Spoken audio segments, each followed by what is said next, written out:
Hi all, Tuesday morning எடுத்தது தான் இந்த விலாக்.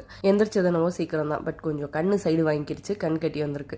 எனக்கே நெல்லில் கிரி விட்ட மாதிரி சின்ன கண்ணாக இருக்கும், அதுலேயும் கண் கட்டி வந்து இன்னும் மூடி போய் கண்ணே இல்லாத மாதிரி ஒரு சைனீஸ்கார கண்ணு மாதிரி ஆயிடுச்சு. இந்த கல்ஃப் கண்ட்ரீஸ்லாம் தூக்கி ஏதோ குக்கரில் போட்ட மாதிரி இருக்குது, அவ்வளோ வெக்கையாக இருக்குது. நம்ம ஊரில் மத்தியானத்தில் அடிக்கிற அந்த வெக்கை வந்துட்டு இங்கே காலையில் 4:30 5:30 வந்துட்டு 38-37 டிகிரின்னு இருக்குது. என்ன ஊருடாது, இந்த மக்கள்லாம் எப்படி வாழ்கிறாங்கிற மாதிரி இருக்குது. நம்ம ஊரில் மாம்பழ சீசன் மாதிரி இந்த ஊரில் வந்துட்டு பேர்ச்சம்பழ சீசன். அந்த பேர்ச்சம்பழம் பழுக்கிற டைம்ல இவ்வளோ வெக்க இருக்கும் அப்படிங்கிற மாதிரி சொல்றாங்க. ஓட வேணாம், நடக்க வேணாம், ஒரு 5 நிமிஷம் சும்மா போய் அப்படி வெளியில நின்றாலே, வெளியில வேணா வீட்டுக்குள்ள ஏசி ஃபேன்லாம் அமர்த்திட்டு நின்றாலே போதும், அப்படியே சலசலன்னு வேர்த்து குளிச்ச மாதிரி ஆயிருது.